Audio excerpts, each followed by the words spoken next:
gentlemen, welcome to VoiceAPalooza!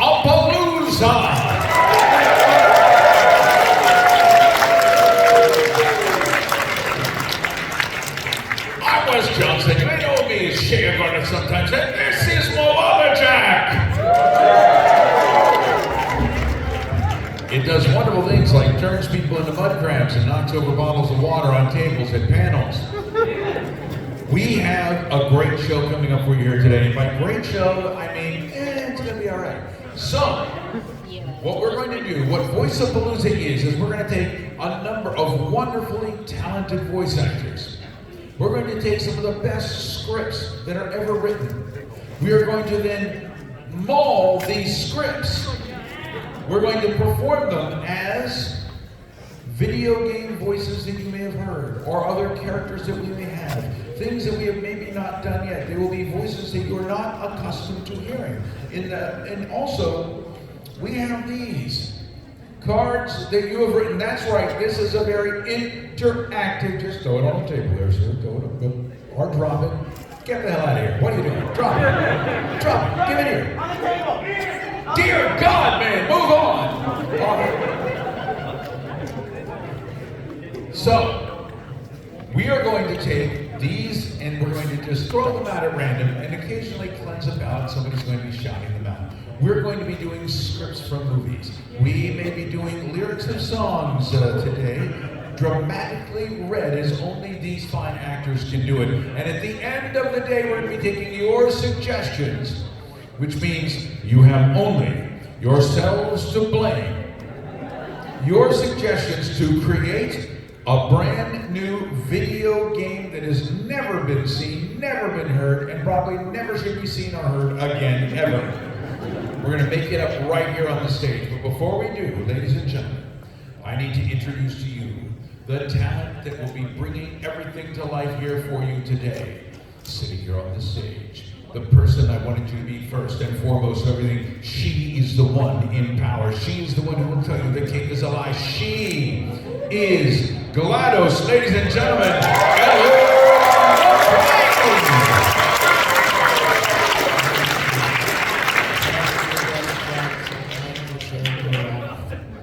I'm so happy to be here, and I want to be a toaster dildo. You see, it's very important in life to have goals. So, ladies and gentlemen, you know that if Ellen McLean is here, the one whose aim is true for her heart has to be not far behind.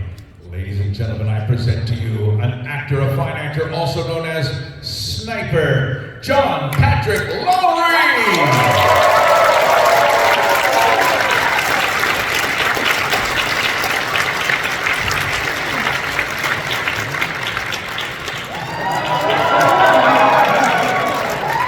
That's all MAGFest is to them. They give a hotel room and it's like bunnies. It's just crazy. And speaking of the rabbits, let us bring another hirsute character out here. Ladies and gentlemen, this is somebody you know who survives radiation. Someone who can speak in a gravelly voice all day long and say, I can do this all day. He can. None of us can, but he can. Ladies and gentlemen, you know him as Gob. You know him as Colin Moriarty. You know him as Lesko. This is Mike Rosso.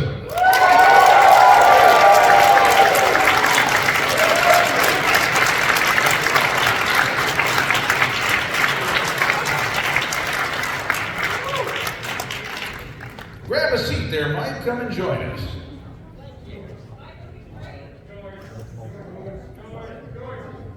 Really?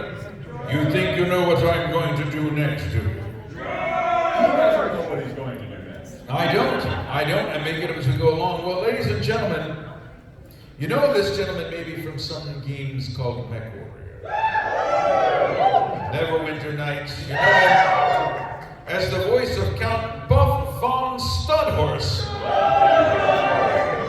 in MAGFest Versus, if that is his real name. Please welcome to the stage, George Ledoux!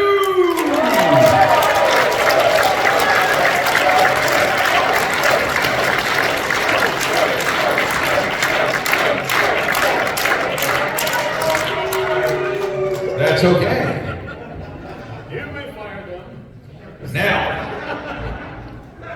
All right. let us introduce someone to you. Have you played Borderlands 3? Do you like villainesses? Some of you seem a little skeptical on that. Who out there likes villainesses? Who is afraid of villainesses? Who finds that fear just a little bit sexy? Well, ladies and gentlemen, you know her from Borderlands 3 as Tyrene Calypso. She's also an Lost Dreamer. Please welcome Elisa the Rock Dog Melendez!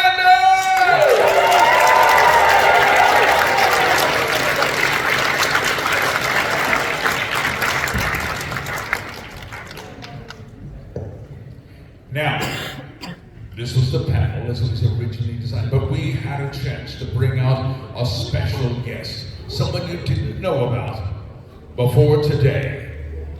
This is an embarrassment of riches in front of us right here. However, It's certainly an embarrassment. it is an embarrassment. You know her from Apex Legends, Destiny 2, and Deathloop. She's also occasionally dropped by our pals at Critical Role, and those of you here from MAGFest know that game very, very well. Please welcome to the stage our special guest today, Erica Ishii!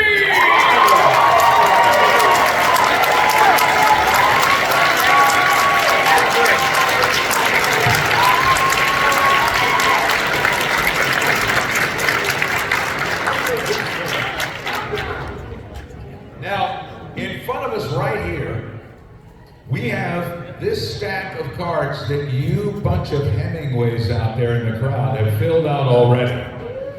We asked you for a random phrase, not something necessarily attached to any one of us up here, and I'm pretty sure that some of you completely ignored that request. However, what I'm going to do, we're going to shuffle these a little. And we're going to pass out some of these to everybody just at random. Pass some of those down there. If you don't like them, you can share them with your friends. You guys just take some of these. There we go. All right, there's some here. Your words shall soon be spewing from the mouth of voice actors like beverages at the end of Saturday night at MAGFest. How many of you out there identify with that? You were the ones in the room next to me last night. All right. So, what we're going to do, my introductions, while loud, are not thorough. So we're going to start on this end, and we're going to ask Erica to start off. Erica, introduce yourself, tell everybody a little bit about yourself, and then at random, pick a card, tell us what character you want to read it as, and throw out the first line. Give it a truck for it.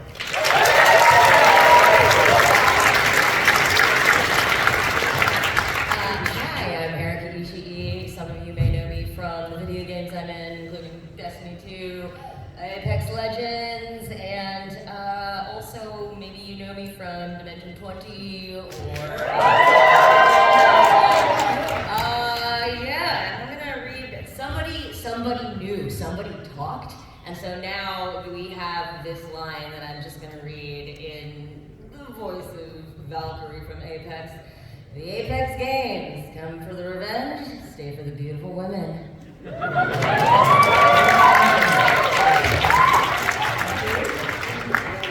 Elisa. Hello. Hi. I'm Elisa Melendez, also known as Elisa Rock Dog on the internet. Sometimes you might know me from Borderlands 3, but you also might know me from Film Joy's Deep Dive. Hey, all right, cool. Musician, gal about town, and something that Tyrene really believes in. Because when I say children of the vault, I mean all my children, right? And that's why Tyrene says trans rights!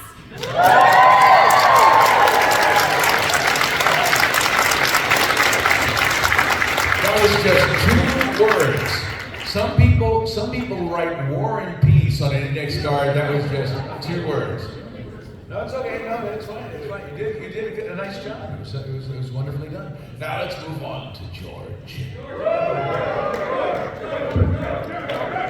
Hello, everybody. My name's George Ledoux, and first off, I'd like to apologize for my friends back there.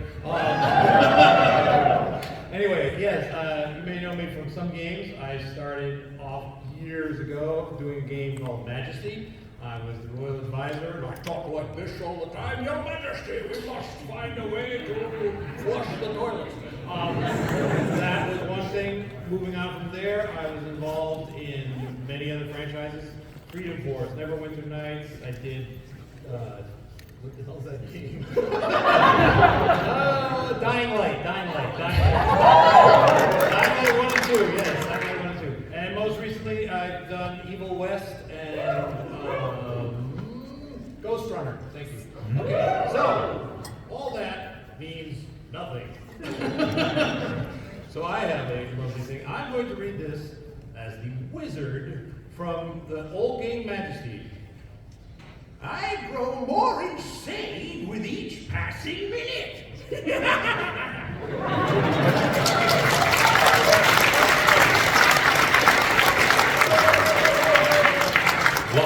Lovely. I am Wes Johnson, and this is the VoiceAPalooza that we've done forever. One interesting thing about VoiceAPalooza is last year we also turned it into a charity. And we had a number of wonderful people who joined us. We raised about $35,000 for Alzheimer's research, and we did it with fun, fun. So today we're just having fun, but when we do this again sometime around May, I'll be giving all of you guys a call, and we'll try to get you back out. We're going to do more things for more people because the gaming community, I have discovered, have some of the best souls out there and have done so many wonderful things for so many people, and I thank all of you. I just want to say, I was there too. It wasn't all just wonderful people. Oh, okay. Fair enough. It was a lot of wonderful people and John. But you may know me from Sheathorth, Danger Prince of Madness. Sorry. You steal the chance of dark brotherhood, dear child of Sithis. Or if you have a lot of time to kill, and the boat owner from Diamond City, a number of people like Fox from Fallout. I love doing the games and I love doing VoiceAPalooza, so now I get to read a quote for you here. And I think I would like to read this joke, this card, which was given to us by Lucy, as Fox. Meaning if you don't laugh, he has a laser Gatling gun and will take all of you out. So here we go. How do nudists dance? Cheek to cheek.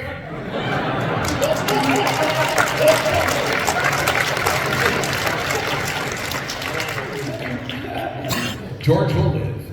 Let's move on to the lovely Ellen.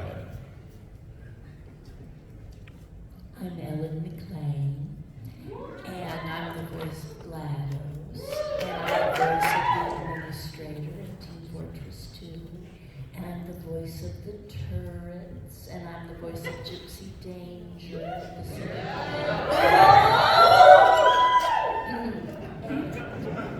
Isn't it amazing? All the person who's all these voices has no voice tonight. So. Sorry. Hello, my name is Inigo Montoya.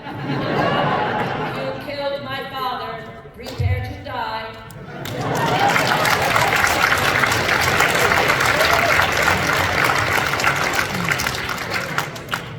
So what, I'm introducing myself now? Yes. Okay. My name's John Patrick Lowry, better known as Mrs. GLaDOS. I'm voice of the sniper in Team Fortress 2 and all of the citizens in Half-Life 2. Colonel Cubbage, one of my favorite characters is Colonel Cubbage, who teaches you how to shoot down dragonflies. But I've done so many video games, it's boring to be as incredible as I am. I was the Great Eagle in Lord of the Rings, War of the North. I'm 7 different heroes in Dota 2. Yeah.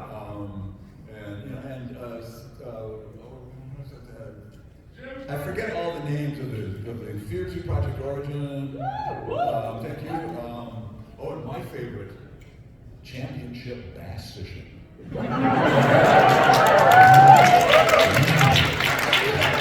little recalled game. It was popular between 4 and 4:15 p.m. on February 7th, 1997. So I have a line here. I guess I will read this as Pudge from Dota 2.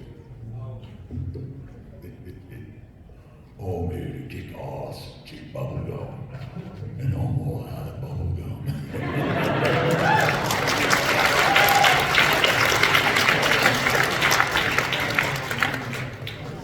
Hi, my name is Mike Rawson. Singer, songwriter, voice actor, general ball. And as a voice actor, I you might recognize from you've had so many games that you've been on. Me too. Like I've had 3, 4, something like that. But in the ones I was in, boy, it was fun, and a bunch of them. In Fallout 3, almost all the male ghouls.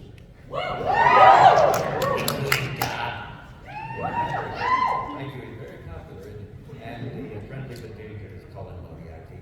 But today, for this voice, this is a good line, I guess. I'm going to do the, if you can remember, if you're old enough, maybe, the sad-eyed little dog Groupie. Here we go. What's up, bitches? Bros and non-binary hoes.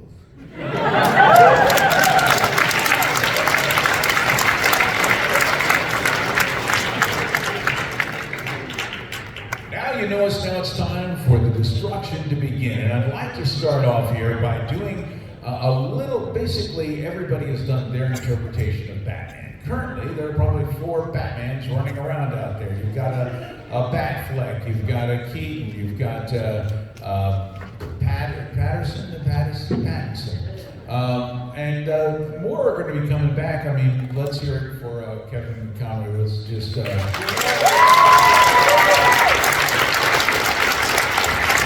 Some would say the definitive voice of Batman through all the years. There's a gentleman by the name of Keaton Patty, and he basically does this thing where he takes, and he's on Twitter and he's hilarious, he takes a story, he'll take the characters, he'll take the settings, he'll take all sorts of things and input it into a computer, and then he will have an AI bot write the story in my hands. A 1-page story written by the AI bot. This is Batman. It is distilled. This computer has distilled the Batman down to the essence. You will be shocked and surprised at just how accurately a computer can get the nuances of character, of voice, of motivations. And so it is our honor here as the VoiceAPalooza players to bring it to you here today. Now I need to ask the crowd, who do you think should play the Batman? Ellen. Poor Ellen's losing her voice. You guys are going to rake her over the coals today. What's that? Justice. Anybody going by that nickname up here today? Justice?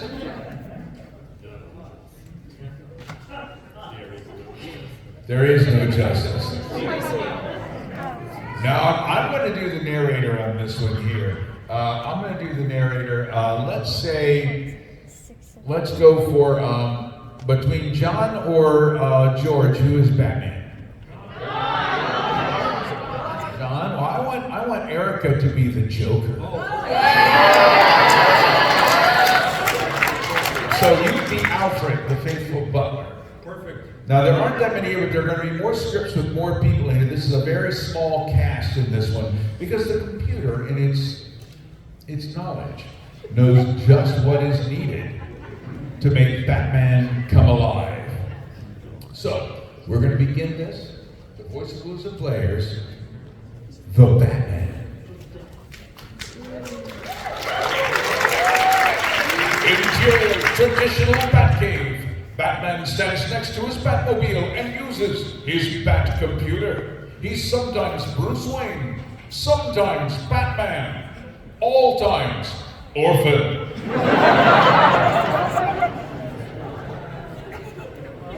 This is now a safe city. I've punched a penguin into prison. Alfred, Batman's loyal battler, carries a tray of goth ham. Meet at dinner, Mattress Wayne. An explosion explodes. The Joker and Two-Face enter the cave. Joker is a clown, but insane. Two-Face is a man, but attorney. No, it is Two-Face and One-Face. They hate me for being a bat. Batman throws Alfred at Two-Face. Two-Face flips Alfred like a coin. Alfred lands heads up, which means Two-Face goes home. It is just you and I, the Joker. Bat versus clown. Moral enemies. I am such a freak. Society is bad. You drink water. I drink anarchy.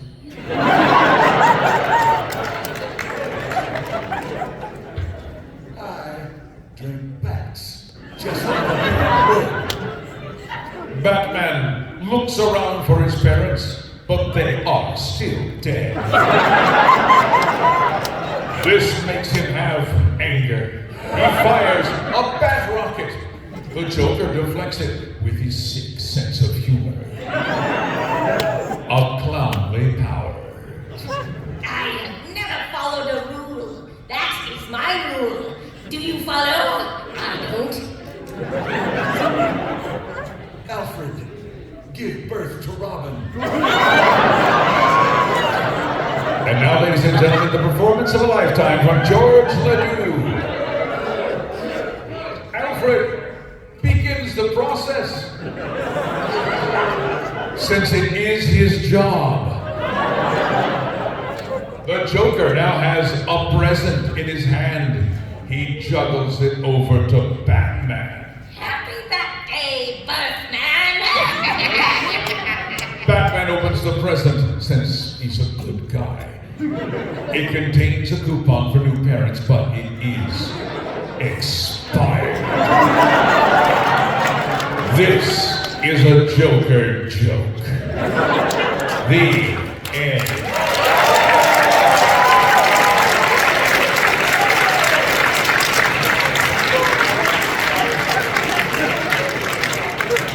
That is the best Batman ever made. Today. Now, in my hands, I have here a number of songs. These songs are lyrics that need to be done with a dramatic reading. A dramatic reading, and we will start from the left. So, Erica, pick a song, any song.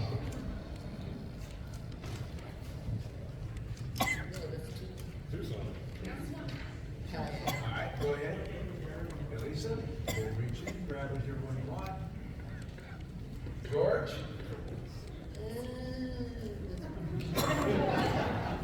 That's 14. Hold on. That's one. Okay, there we go. Oh, right. Ellen, pick a song. Sure, why not? A song, so 15 minutes. Michael Ross, pick a song. They work hard for it. Yeah.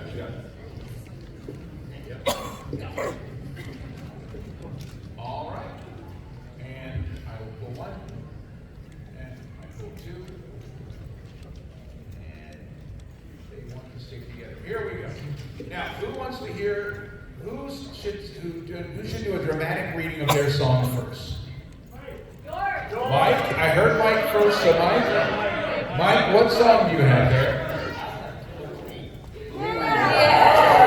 Now, I need you to give us the most dramatic, poetic interpretation of Killer Queen ever heard. What character would you use to deliver this? Which one? What character would you use to deliver Killer Queen? I've been thinking about voicing night too, but this one. Doesn't have to fit. No, why not? Well, I was considering.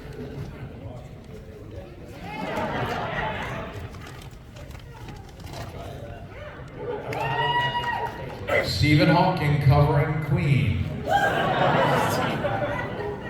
She keeps her boy and shut off in her pretty cabinet. Let them eat cake, she said, just like Marie Antoinette.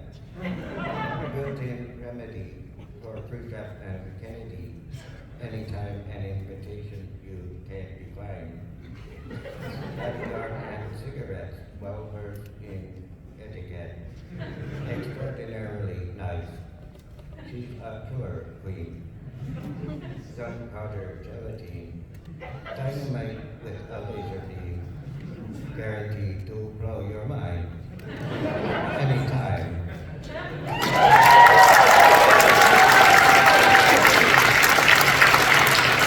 I feel like Stephen was right here in the room with us. That was bringing him back to life. That was wonderful. That was nice. Who's next, guys? George, what you got for us here? Do I tell them what it is? No, just go into it. Okay, yeah, and what character would you like to do it as? I'll do this as I'll do it as the royal advisor for Majesty, which is basically Sean Connery. Okay. Yes, I feel pretty. Oh, so pretty. I feel pretty and witty and bright. And I pity any girl who isn't me tonight. I feel charming. Oh, so charming. It's alarming how charming I feel. And so pretty that I hardly can believe I'm real. See the pretty girl in that mirror there? Who can that attractive girl be? Such a pretty face, such a pretty dress, such a pretty smile, such a pretty me.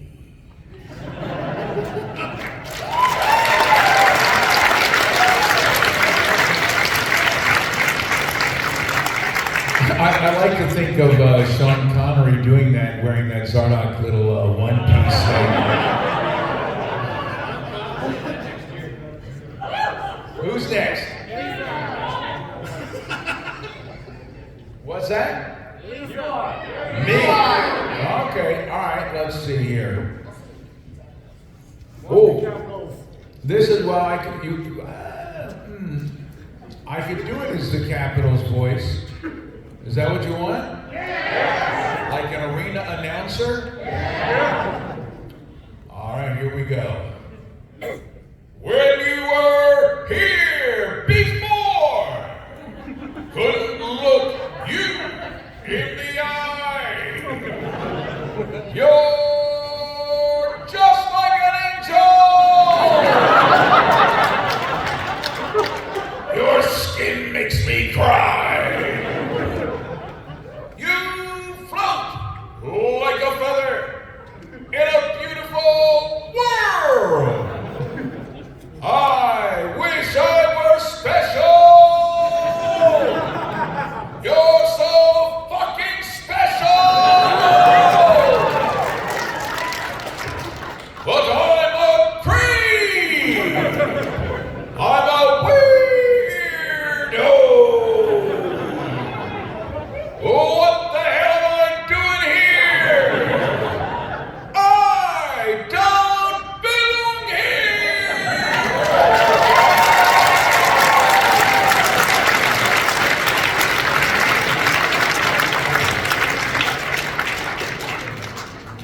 Totally dramatic. And who is next? Elisa! Elisa, what do you got? Let's go. Okay. What are you going to do this as? TikTok text to speech. I can't seem to face up to the facts.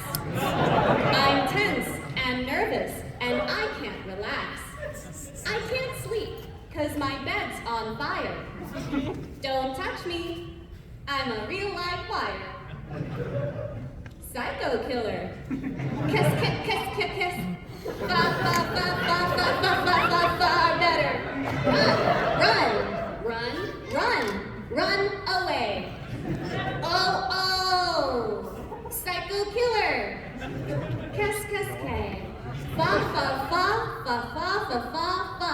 Better. Run, run, run, run, run, run, run, run away. Oh, oh, oh, oh. Yeah, yeah, yeah, yeah, yeah.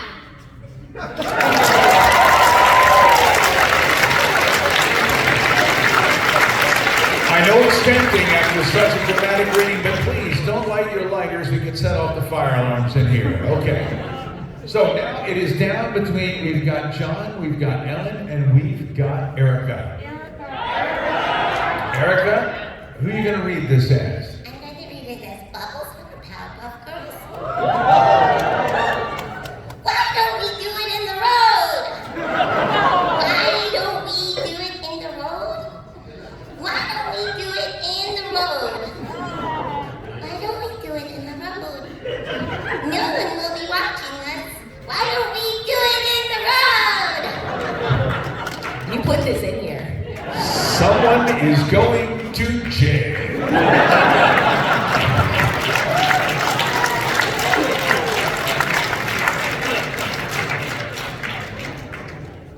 So who's next, guys? Ellen. Who are you going to do this as, Ellen? The administrator. Oh, it's so funny to be seeing you after so long, girl. And with the way you look, I understand that you are not impressed. But I heard you let that little friend of mine take off your party dress. I'm not going to get too sentimental like those other sticky valentines. 'Cause I don't know if you've been loving somebody. I only know it isn't mine. Allison, I know this world is killing you. Oh, Allison, my aim is true.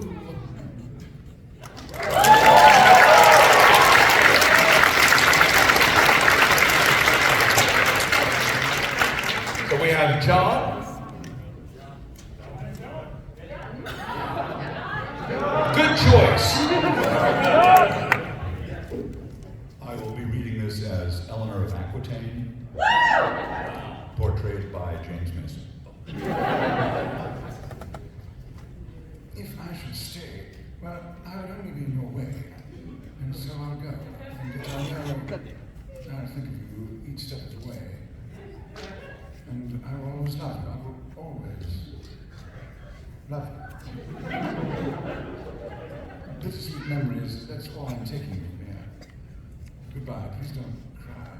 Because we both know that I'm not with you, but I will always love you. I will. Always. Love. You.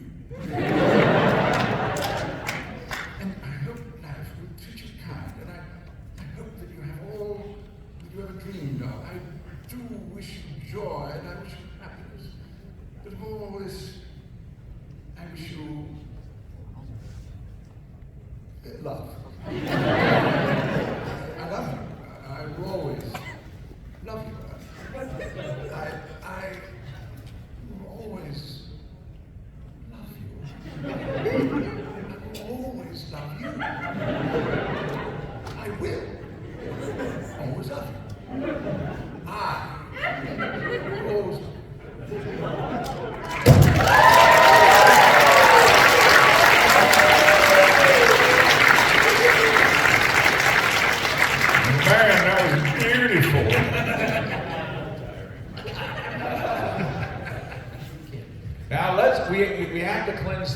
between there. So we're diving back into your suggestions. And we're going to start here with Mike on this end and bring it down this way. Grab a card, Mike, pick a voice, and shout something out.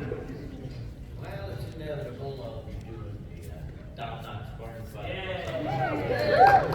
Guess it seems to be a good one to do that way. Well, it's all there, black and white, clear as day. You stole fizzy lifting drink,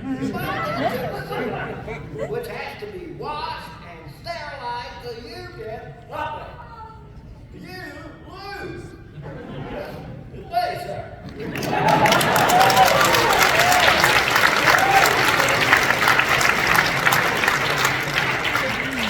They sure missed a casting opportunity on that one, didn't they? I'll do this as the citizens from Half-Life 2. So it's all about trickery to you? No, I detest trickery. But if we ourselves are to suffer in deception, our hands are already tied. That's from Pathologic 2.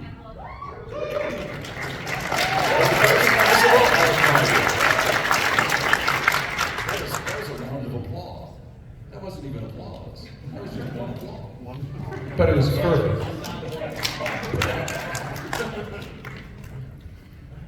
I'm sorry for all I put you through, and I forgive you for all you've put me through.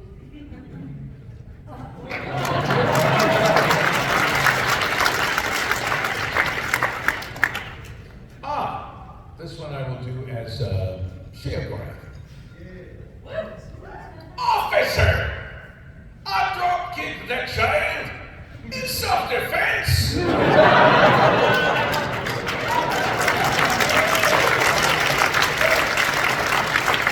Alright, I'll do this as the voice I'll be doing very soon in the other room, Buff Stud Horse.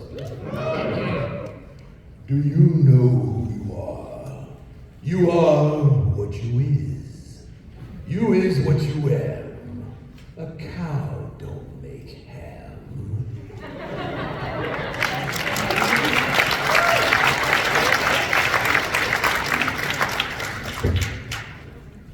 Just doing my usual. I've not yet begun to defile myself.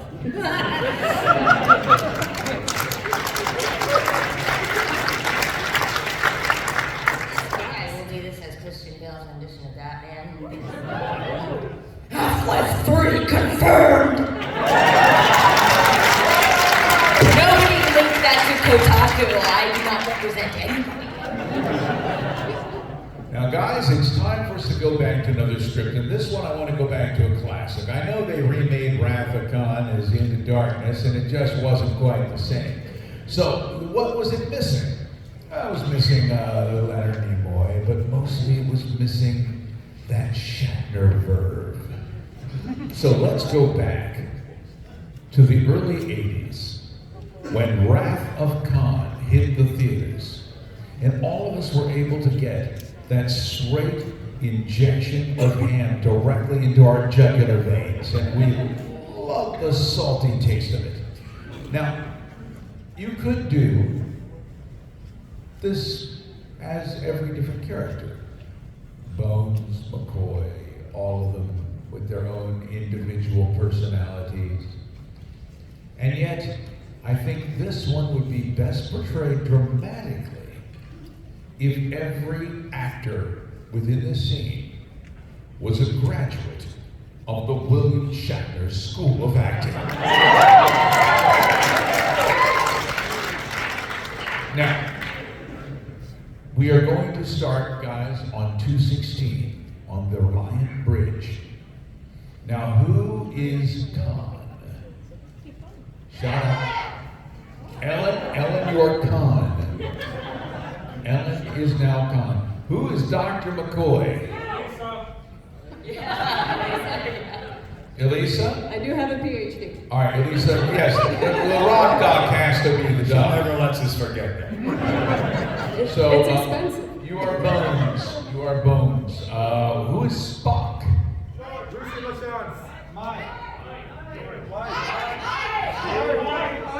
Here's Mike. Mike? All right. Do you think Spock? Okay. Okay, Spot records all Shatner. Scotty. George, you're Mr. Scott. Okay, that's permissible because that is a Scotsman that voted for me. So okay. Excellent. Kirk.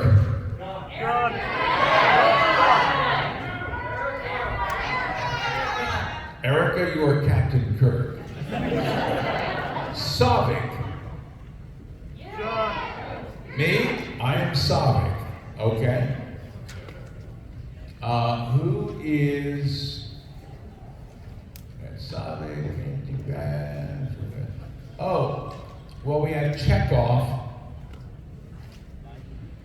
Just a one-line thing there. John, you are Chekhov now. And let's say you're also Cadet. Chekhov and Cadet. In fact, if you would, Well,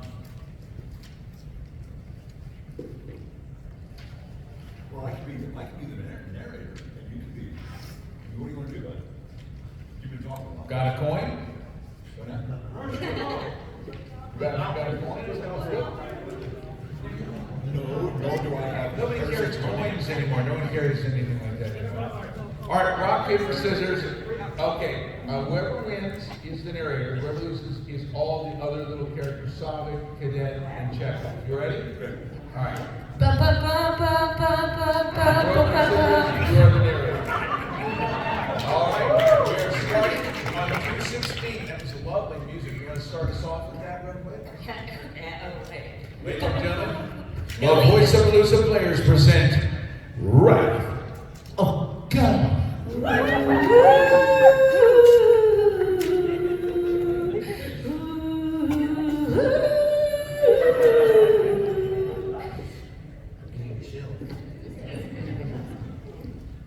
Stereo, space, nebula, Enterprise, backs away from Roland. Her speed is painfully slow. Interior, Reliant, bridge, on screen, Enterprise, intermittent image, backs away. Calm, smiles triumphantly through his pain. An electronic power, sound, has been building.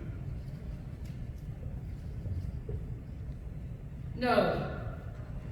You can't get away from Hell's Heart. I stab at the for hate's sake. I spit my last breath at thee. Tops forward, dead. The why continues to build children. Interior, Enterprise, engine room. Spot rushes in, Bone ministers to Scotty. Background. Spot sizes up the situation, starts for the radiation room. Bones intercepts him. Are you out of your Vulcan mind? No human can tolerate the radiation loose in there. But, as you are so fond of observing, Doctor, I'm not human. You're not going in there. I'm afraid I can't stop to discuss this. Doctor, He gives Bones the Vulcan nerve pinch. Bones goes down. Spot presses the access button and enters the reactor room. A separated area behind radiation-proof glass and metal. Red flashing lights and an iridescent blue glow within. Angle, Scotty, and Bones. Spock, get out of there! Interior, Enterprise, reactor room. Bathed in blue light, arcing energy around him. Spot is a silhouetted figure as he goes to work. Door closing behind him. Exterior, space, reliant. The why, increasing. The dead ship, reliant, alive, with danger. Exterior. Space, nebula. Enterprise. A snail's pace compared to the escape needed. Interior, Enterprise, bridge. Time from my mark. 2 minutes, 10 seconds. Engine room, what's happening? Interior, Enterprise, reactor room. Intercut as required. Outside the glass, Scotty and Bones screaming. Captain! Please! Get out! Get out, man! Oh, dear God! Within, we can see the silent urging of Bones and Scotty. Spock is oblivious. Amid the fire blue arcs, he moves to the control panel. Between his hands and the controls, power arcs insanely. Spock is an inferno, a radiation hell, fighting now with all his strength to control it. Slowly, the damping rods move out. Spock moves to a manual control, begins to turn it. Close, Spock's hands on the manual control, slowly turning back. His face, using all the self-discipline he is capable of to control the pain, continue to work without Bones and Scotty react in helpless horror. Exterior, space, nebula. Enterprise, still well within the nebula. Reliant on entry, still visible. In the background, she's crawling still. Interior, Enterprise, bridge. Reliant, now symbol of death on the screen. Time! 3 minutes, 30 seconds. Distance from light. 400 kilometers. Kirk looks at David, but David shakes his head. No way, then. So, the maybes are back online. Bless you, Scotty. Go! Savick! She increases power and exterior space nebula series of shots. A with a burst of warp speed. Enterprise accelerates out of the lazy pace, and whooshes. Put of scene. I have no idea what that means. Leaving Reliant behind. POV Reliant disappearing in the swirls of POV Mutala Nebula, which clears the flame and Enterprise roaring through space and Reliant. The whine increases to fever pitch, and then she goes. Mutala Nebula, master effect. As Reliant goes, so goes the nebula. The Genesis effect we saw in its earlier experiments now seems familiar on a gigantic cosmic scale. The blinding flash at first, followed by the same tumbling turbulence of the miniature test. It is awesome. Interior, Enterprise, bridge. The bridge doors open and Carol appears. Instinctively, she draws near her son. Finally, Kirk turns, sees Carol. Reduce speed. My God, Carl. Look at it. On screen and intercut, Genesis tumbles and starts evolving. A moment in history. Continuing on intercom. Engine room. Well done. Scott. Jin, you better get down here. Hurry. The tone frightens Kirk. Savick, take the con. He moves through the doors quickly, leaving the rest staring at the new world evolve. Interior stairway to engine room. It is endless. Kirk runs forever. Feet pounding down, down, down. Exterior, space, and on screen. The clouds tumble and move. New things lie beyond. Interior, stairs. Kirk races. Interior, enterprise, engine room. Kirk emerges to encounter Scotty and Bones. There looms tell him. He sees the flashing light over the reactor room. He dashes for the control panel. Bones grabs him. No, sir. You'll flood the whole compartment. He'll die. He's dead already, Jin. Kirk's eyes bulge. Oh God. Anger at reactor room blast door. With some understanding, Kirk stumbles to the door, sees Spock on his knees, hands blackened, face peppered with radiation lines and scars. Spock cheeks his head. With a feeble hand, he reaches the intercom button. Filtered communication. Spock. No, Jim. Oh, no. Danger? Yes. Spock is satisfied. He fights for breath. No, Green. It's logical. The good of the minute outweighs. He almost keels over. Kirk has tears streaming down his face. The good of the few. Oh, the what?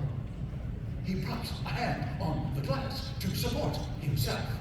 Kirk's hand reflexively goes to match Spock's on the other side of the glass.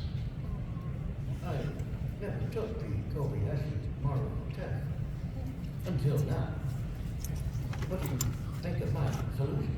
Spock. I have been maybe you're right. Good. Long and proper. Spock falls. Bones and Scotty react.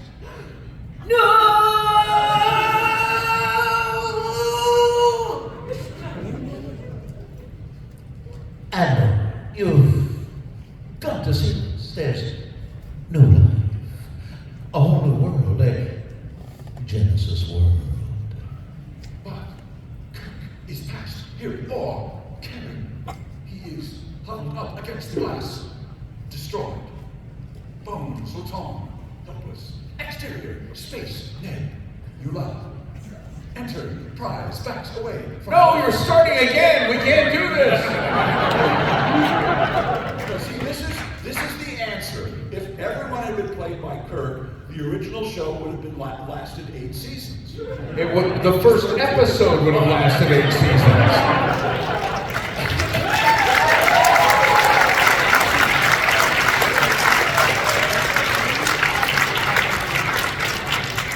I think we need a bit of a cleanser at this point. So let's start down with Eric again. Grab the cards, reach deep within, find one, grab a character, and let's roll. My brain is empty.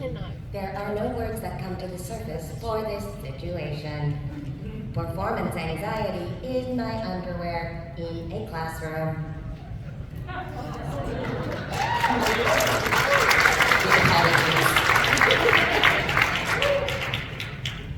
Alright, this is gonna be my bad Taskmaster impression. Hi! You cheeky dick waffle. Alright, let's do this as a pretty short one. I'll do this as Duncan Fisher from MechWarrior. Alright, everybody, hey, it could be worse. At least it's not Ohio.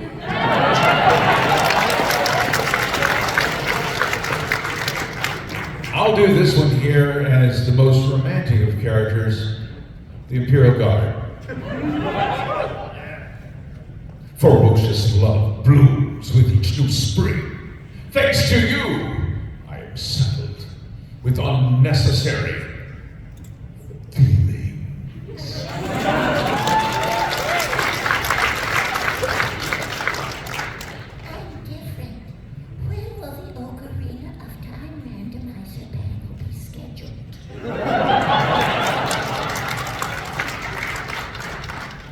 says Doom from Dota 2. Are we going to talk about the elephant in the room? The one that's on fire. Shut up and touch the monkey. Use my mind. Never had it in the first place.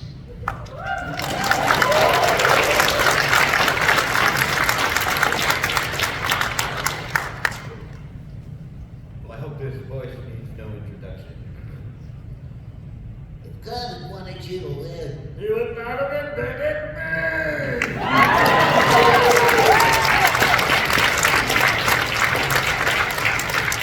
Fantastic. All right, now we are going to go to, this one here is the original Deadpool.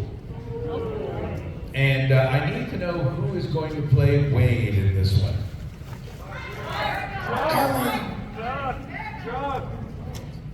Let's have Mike do it as Popeye. That sounds good to me. And who is Weasel? Erica, you are Weasel. We need to know, we have Vanessa. Who is Vanessa? George, John. George, it appears you are Vanessa. Let us see here.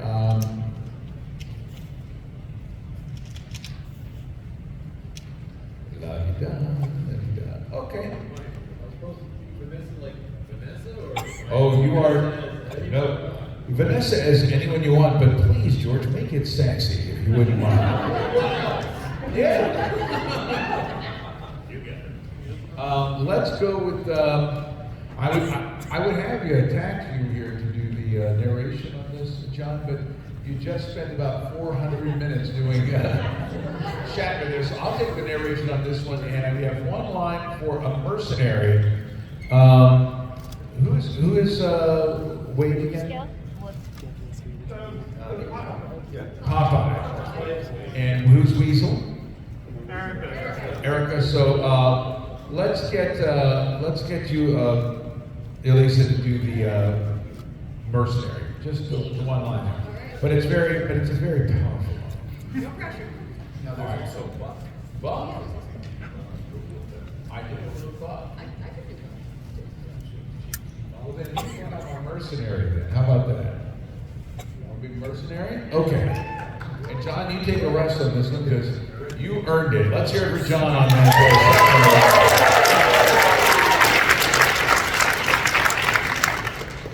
And now it is time for the VoiceAPalooza rendition of Deadpool. Interior, Sister Margaret's night. Wade in medium shot, tearing up at the famous Steven Seagal bar fight from Out for Justice on TV. As smack, bang, a real bar fight goes on, out of focus behind him. I don't take this shit. I just destroy them.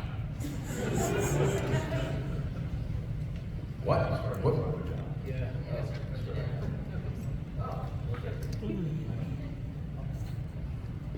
Out of focus, behind him. It's a dirty job, but someone's gotta take out the garbage. Wayne finally turns around to watch. Buck finishes off Booth, then pours the blowjob on top of him. Weasel grabs a hand mirror, hops over the bar, and crosses the Booth. All the patrons fall hush as Weasel holds up the mirror to Booth's mouth. Booth's breath fogs it out. Still kicking. The place oohs. Ooh. Near miss. Weasel returns to his place behind the bar, looking disappointed. Let me guess.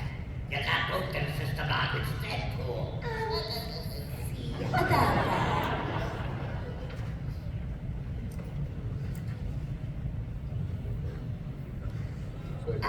See about that. You did not bet on me tonight. ooh, you bet on me to die. Wade leans back and looks up at an enormous chalkboard hanging over the bar. Sister Margaret's Deadpool. Below a long list of names. Dollar amounts to the right of the names. More names to the right of the dollars. Indeed, Weasel has chosen Wade. Wade looks betrayed. Weasel, You're the worst friend. Joke's on you. I'm living till 102. Like those old Quaker biddies on the Today Show. And retiring on me with it. Wait, who did you pick? Weasel looks up at the board where Wade has claimed Beeper J. The bees, but I'm probably wrong. Nothing bad ever happens to teen stars when they take you a year and think they're immune to the pitfalls of addiction and consequence. You'll be fine. Drinks on me, soldiers of fortune.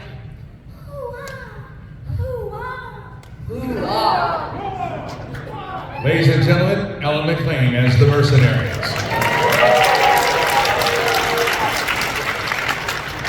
Enter Vanessa. Wade turns to see a woman on his other side. Vanessa, brunette, silver blue eyes, tank, teeny tiny shorts. Sure you wanna shoot your whole wad? Wade looks Vanessa all the way up and down, then holds up his pinky. Vanessa raises her own pinky, shakes like a pinky swear. Vanessa. Oh, what's a nice girl like a place like you doing in a girl like this? It ain't what she's doing, it's who. Buck walks past and slaps Vanessa on the caboose. I need that shit. Wade pushes back his stool, stands menacingly. But you best apologize before. But Vanessa doesn't wait for Wade's chivalry. She blows right by him and grabs a fistful of Buck's crotch. Buck gasps. Aye. Yeah, that. Say the magic words, fat Gandalf. I'm sorry. I have no filter between my brain and mouth. I'm working on it. Wade takes Vanessa's shoulders. Okay, he apologized. Hakuna is Tata. Vanessa lets Buck go, turns on Wade. And you, hands off the merchandise. Merchandise. So, Yeah. rough childhood. Rougher than yours. Daddy left before I was born. My pappy left before I was conceived. If I had a cigarette, put out your skin. Put out of your skin, sorry. I didn't know there was another place to put one. I was molested. Me too. Uncles. They took turns. I watched my own birthday party from the keyhole of a locked closet, which was also me. Bedroom? Lucky. I slept in a dishwasher box. Oh, so you had a dishwasher. I didn't know sleep. I was pretty much 24/7 a ball gag, brownie mix, and funhouse mirrors. Who would do such a thing? Hopefully you later tonight. And my Uncle Kevin. Wade empties the rest of Gavin's wallet. What can I get for $273 and a Yoga Land rewards card? Vanessa shoves the bills into her halter. About 48 minutes of whatever you want. And a low-fat dessert. Wade grins at her like a kid on Christmas morning. A two-shot of Wade and Vanessa staring at each other in profile. Time to put balls in holes.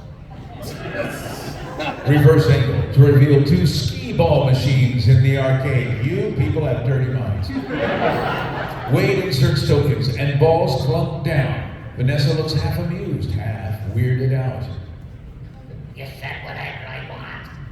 I get it. You love skee-ball. Apparently more than you love vagina. Tough call. Just trying to get to know the real you.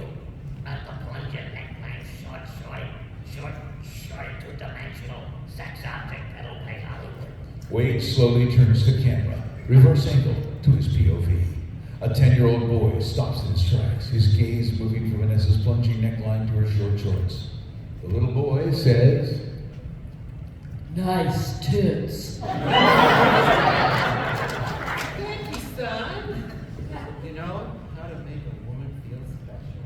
and reaches down, grabs two balls, hands one to Wade. Balls and holes. Prepare to lose tragically. Bring it, big man. And that is it.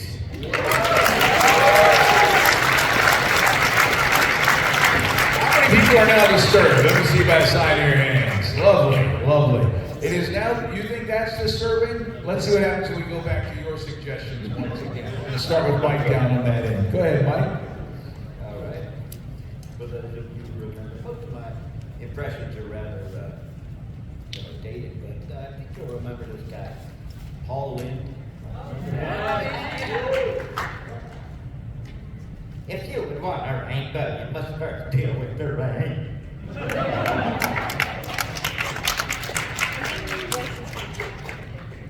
is kind of the same as the other line. Who should I do this as? It doesn't really matter, it's so short. I don't know if anyone will understand this at all, but it says to me, poor sweet man. That's it, that's all I got. Let's do a cartoon here.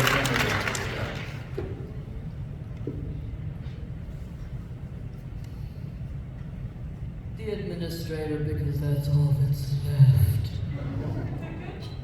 And sometimes my butt really itches.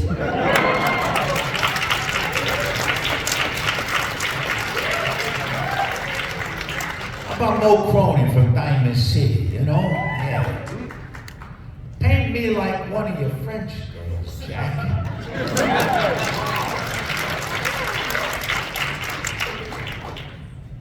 Toss up on this one. How about try Doc Brown? I'm sorry. I thought I heard someone say something about delicious pancakes.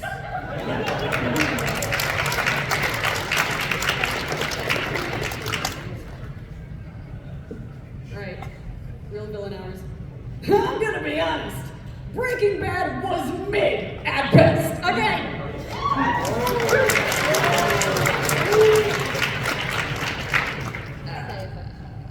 I'm a grandmaster in chess and in sex.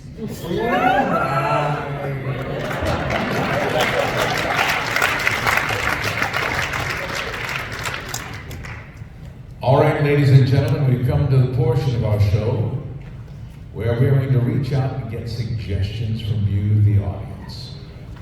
We are going to create right here on this stage a video game that has never before been seen nor heard. That's right, so when we come up with suggestions, it's not just throwing out your favorite game, we're making something brand new, something inspirational, something that none of us will ever want to admit we were publicly a part of in the past. So, what I'm going to ask is that you shout something out. We're all going to be trying to hear. None of us will be able to. We may be able to hear what you're saying, we may mix a couple up. It's kind of a crapshoot, that's how it works. So, we're going to start with the name of a video game that has never before been made. What do you think, guys?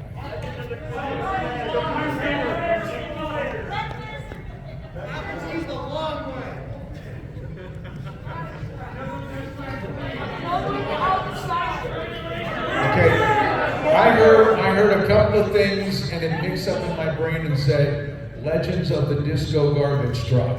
I love it.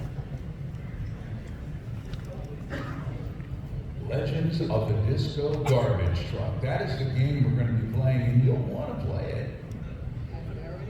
Already want to play it, just from the title. Now, what would be the name of the hero of a game called Legends of the Disco Garbage Truck? John Disco.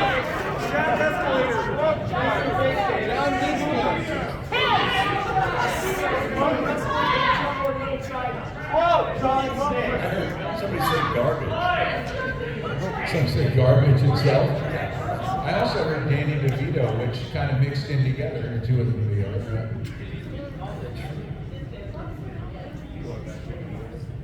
I think I heard disco dumpster.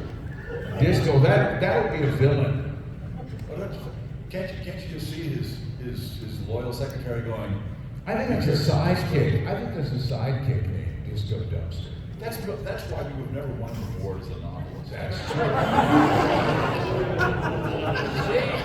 John Patrick Lowry, hurtful man. Okay. Oh, no, that's fine. No. Since you put it that way, let me write this down. Disco, what was it? Disco Dumpster? Disco Dumpster. Sidekick. There we go.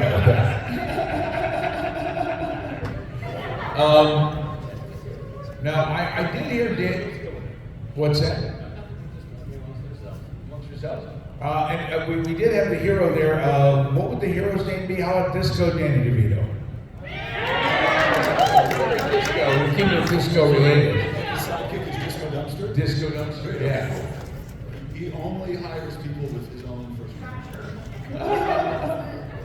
So our hero, Disco Danny DeVito, and his sidekick is Disco Dumpster, but who would the villain be? Funky Frank.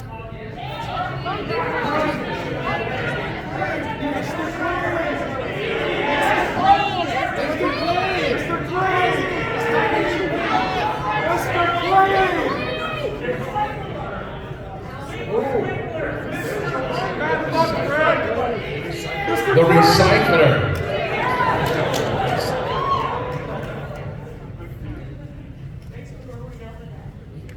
The Recycler. Terrible. No, who would be the sidekick of the Recycler? What was that?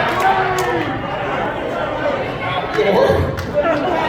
Al Gore, the sidekick of the villain, the dumpster is Al Gore. Oh my goodness.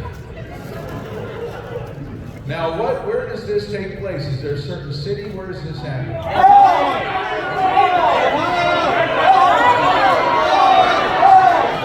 I heard New York, I heard Hell. They canceled each other's out, so I'm going to go Hell's Kitchen.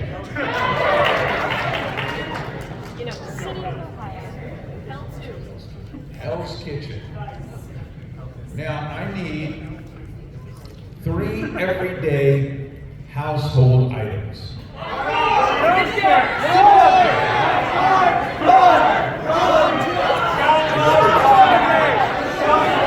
gun, just a gun. Is that your everyday household item? Where do you live?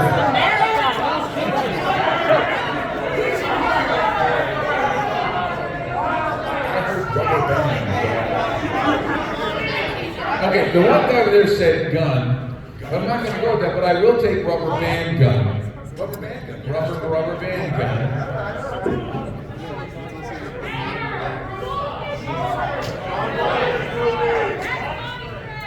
Oh, okay. Rubber band gun, Axe body spray.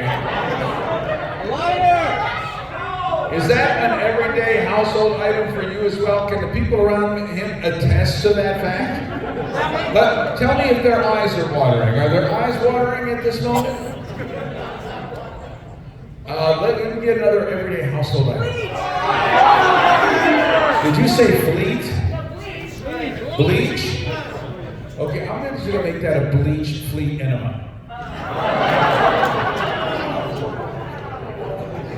A bleach fleet enema.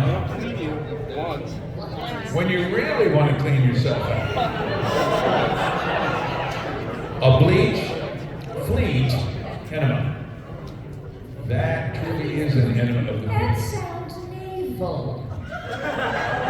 The fleet. The fleet's in. The fleet is the fleet is docking, yes. Now, our everyday household items: rubber band gun, Axe body spray, bleach fleet enema. What could go wrong? I need to know what the name is of the ultimate weapon.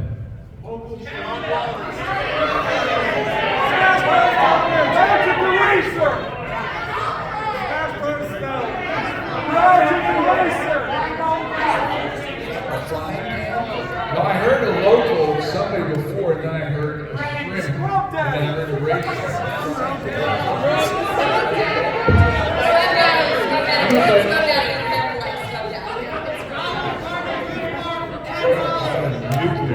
comment, a nuclear frying pan, let's make that a part of the household items.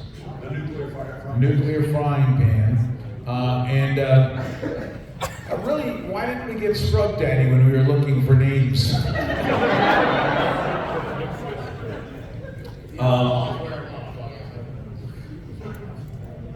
Okay, we have a rubber band gun, we have an axe body spray, bleach fleet enema, a frying pan, a nuclear frying pan.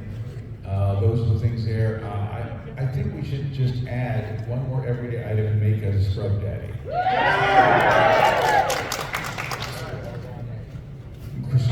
Scrub Daddy, man. Scrub Daddy. Okay, we're still looking for the ultimate weapon. What? Toothpaste, right?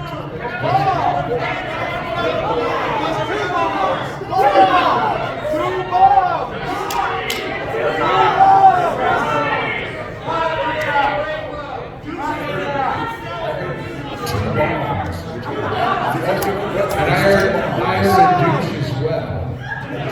Yeah. How about Two douche bombs. two douche bombs? Okay. So far, this is going to be nominated for classiest game of the year. So we got two douche bombs as the ultimate weapon. If it really was the ultimate weapon, wouldn't we need just one? Wouldn't one douche bomb do the trick? No, it's like fusion.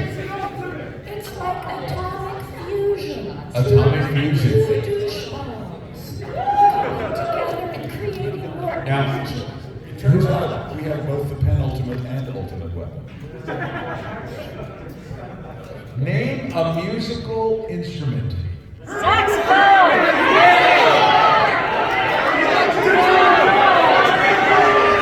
You know what's great about the pandemic?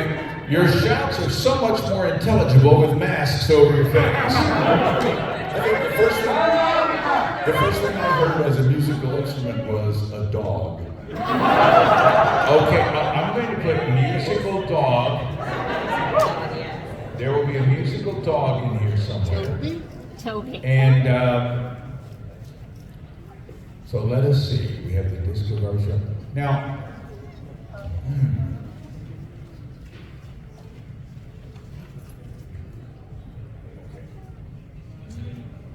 so we have a musical dog. Now, who is going to play Disco Danny DeVito?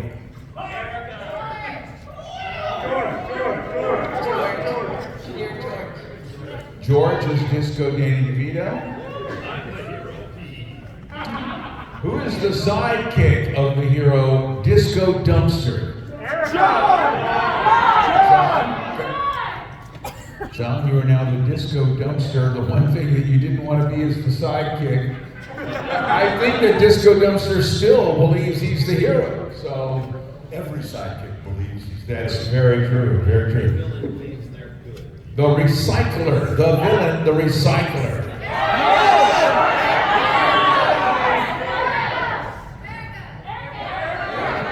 Erica? This is the best way to pick people, you know? I know.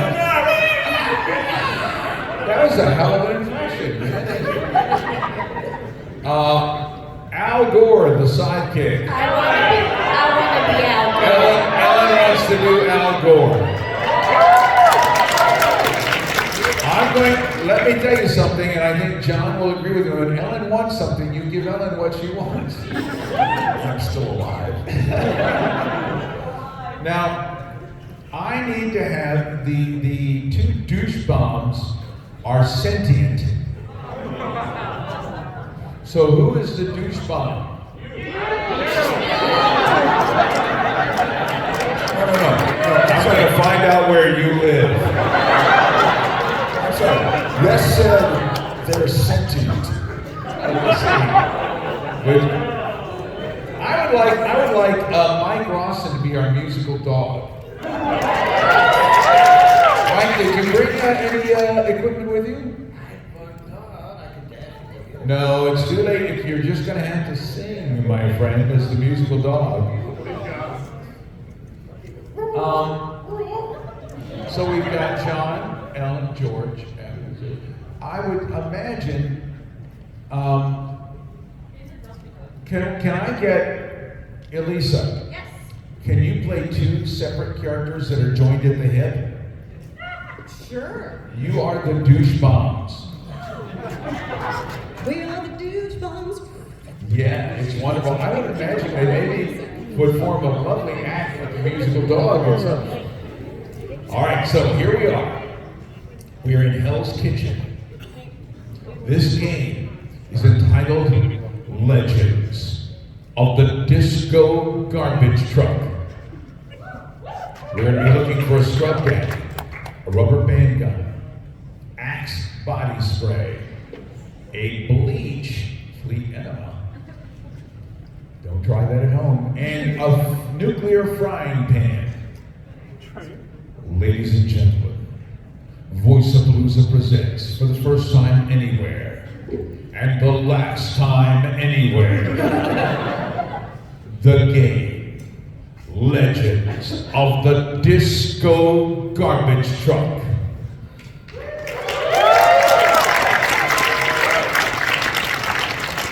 It was a hot, sizzling, stinky day in Hell's Kitchen. You could fry an egg on the sidewalk, but it was too filthy to eat. Disco Danny DeVito was working on a truck of his dreams. I'm working on my truck here. You talking to me? You talking to me? What you want me to be your assistant or something? You want me to be like your fetching carry? Yeah, I'd like you to go over to Jersey Mike's and give me a coin. What do I look like? Your sidekick? I'm the hero here. Okay, you believe that if you want to. That's fine. Just get me myself. All right, whatever. The two of them argued, mechanics covered with grease, and also silver rhinestone jumpers that glinted in the sun like a disco ball from hell. They decided there's only one item that would help them build this dream truck, this disco garbage truck. And Disco Danny DeVito knew exactly what it was. I know exactly what it is. I guess I've got it on the tip of my tongue. What I need is a taxi cab steering wheel. That's what I need. A taxi cab steering wheel, a household item that was not written down on the pad. Hey, boss, That's a household item. they didn't have the drink you wanted, but they had a rubber band gun. What am I gonna do with that? Fine, get me a rubber band gun. I don't care. Fine, do it. I said they had one. They don't have it now. Oh, for Pete's sake! Fine. How about get me a scrub daddy? I can build A scrub daddy? You think I look like the kind of guy who's gonna give you a scrub daddy? Honestly, you don't look like the kind of guy that can get out his own way. As the two of them fought and argued with each other, the sparks flew, and that was not just from their rhinestone outfits. Across the street, looking at the two of them fighting and not finishing, this garbage truck, this disco garbage truck that one day could be a legend. It was the evil villain, the recycler, and the suited sidekick, Al Gore. Look at them, Al. Look at them build their disco dump truck. I know. When I invented the internet, back in Nashville, Tennessee, when I worked for the Nashville Tennessean, and I wrote many articles, recycler. I was going to be the Vice President of the United States. And then I recycled paper, and I recycled plastic, and I recycled glass, and I recycled yard waste, and I recycled paint, and I recycled batteries. The recycler was fast asleep. Yes, we've seen your documentary. But the recycler had to get this back on track. The disco garbage truck, made of so many wasteful items, so much gas guzzling potential, it had to be stopped. And the recycler knew that there was only one thing that could stop it. There's only one thing that could stop that truck. the fetid stench of Axe body spray. We are going to fill this city with the scent of 1,000 Abercrombie and Fitches. Al Gore began to spray the Axe body spray from every opening in his orifice body, covering the recycler, covering the area so badly that even across the street, Disco Danny DeVito and Disco Dumpster sensed something was amiss when their eyes began to water. You can't see anymore. What's going on? Oh, God. Disco Dumpster, are you causing the problem? You usually do. Hey, it ain't me, I didn't fart. If we could have only gotten a limited sweet enema, that's what we need. Oh, Can you get me one of those? Oh my God, this whole street smells like a 42nd Street gym. Smells like a mama's house. Come on, let's get out of here. We gotta find a way to do something. I know.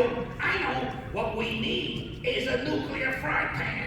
That'll take care of it all. He reached into his back pocket, coincidentally filled with a nuclear frying pan.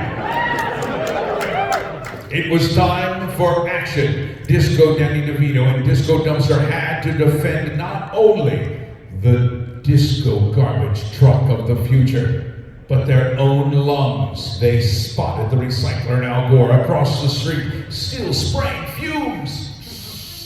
It's the Disco Dumpster, and it's unclear if he's the sidekick or if Danny DeVito's the sidekick, but both of them are there! I can hardly see. I'm gonna Al! my frying pan around, see if I can. Al, grab the douches! I'm gonna grab you and take you back to Nashville, Tennessee, where I'm gonna recycle both of you all. Disco Danny DeVito and Disco Dumpster. Oh, freaking no! At that moment, right between them, as they're ready to fight, they're staring each other down as well as they could with their eyes watering and now beginning to swell. Between the two of them walked a majestic, magical, musical dog.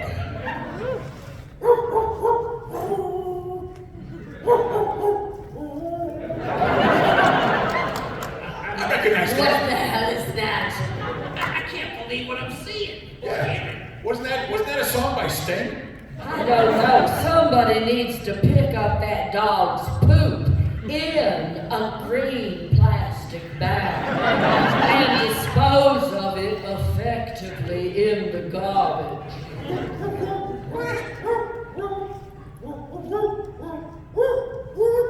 The dog said in musical terms, "Recycle this." I'm taking this as a personal thanks. So hero, big hero, boss, you're supposed to fight evil? Why aren't you doing something? Give me an idea, give me a plan. Tell me something to do. I'm supposed to be your assistant. I suppose you want me to... Wait, I got an idea. Come here. Hello. All right, listen. Yeah. Take these two douchebags. Don't show it to anybody. Put them down. Listen, take the two douchebags. And when I say 3, 1, 2, 3, that's when you throw them. Okay? You got that? And make sure you get that flipping dog too. Okay. Let me get this straight. You want me to throw the 3 douche bombs on 2? There's 2 douchebags on 3. Right. You want me to throw the 3 douche bombs on 4?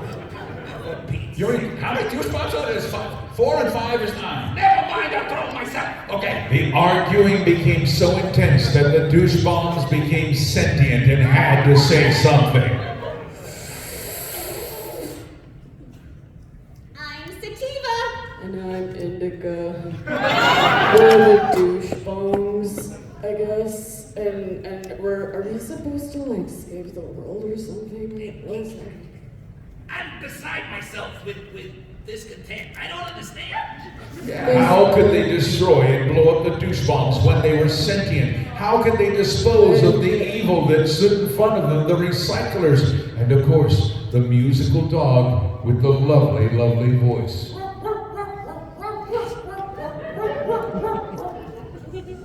Disco Dumpster and Disco Danny DeVito put all their mind power as sparkling as their jumpers into the idea. Would they destroy the sentient douche bombs to get rid of evil?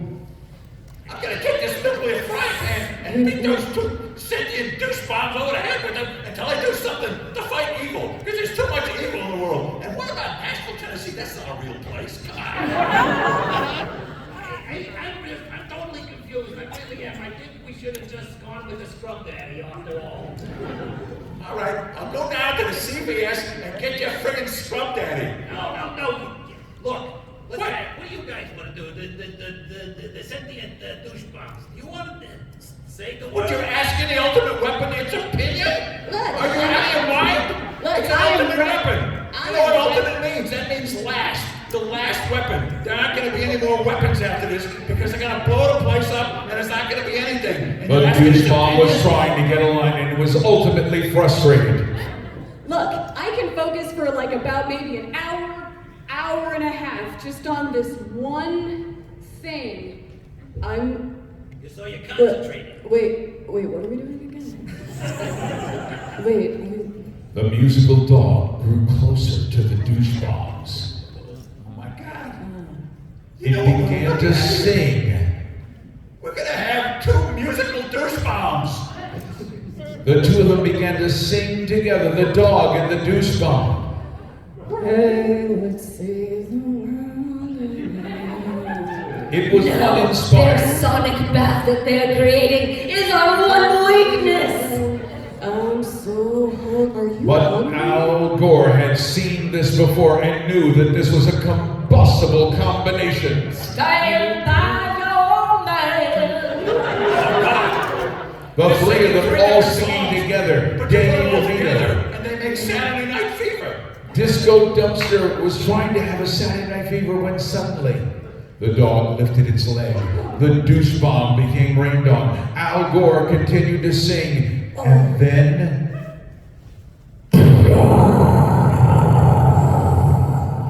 Okay, sorry, I did fart. It was indeed a fart by Disco Dumpster. And everyone reacted. Oh, dude. Marvelous. I can't breathe. The dog could no longer sing. The douche bombs realized they were no longer the ultimate weapon. Disco Dumpster's ass was. Everybody's gotta make a big deal out of it. I cut a little squeal, everybody like is going, oh God, the world's coming to an end. Fine. Danny DeVito decided, where's a good place to eat now? I know, I'm gonna go to Jersey Mike's. In fact, I'm gonna go right now. Hey, take us with you, man. Yeah, you come with me. I like you. Yo, sick, let's go. Disco Danny DeVito, the two douche bombs, went to Jersey Mike's. They left the building. Ladies and gentlemen, let's hear it for Elisa and George. We're heading next door to MAGFest Versus. Head on over there and watch them get combustible later on. Ladies and gentlemen, that was the end of the legends of the disco garbage truck, and we shall never speak of its life again. Never.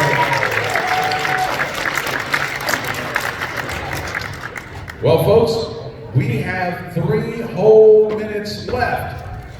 So, in that time, everybody, what are you going to be doing? I know that tomorrow, a lot of us are going to be doing the video game voice actor workshops. If you ever want to be a video game voice actor, come see us tomorrow. We're going to have actual video game scripts. You're going to be working. 11 a.m. That's right. So no matter how toasty you feel, every voice is going to be coming out sounding like Hermaeus Mora tomorrow morning at 11 a.m. We hope to see you there. Always wonderful to do VoiceAPalooza. Thank you so much. Erica Ishii, Mike Lawson, John Patrick Lowry, and the incomparable Ellen McLean. My name is Russ Johnson. Yes, I do have a Wabachak, and I am happy to see you. Have a wonderful time at MAGFest. We'll see you all out there. Good night. call the merch room. We're going to be using our table for a while. If you want to come over and say hi to us, we have my books and some artwork. Oh yeah, go see John. John's got some great novels, great books, and all sorts of pictures. You've got to go say hello to them. Go by, drop by, see them. Don't bring any douchebags.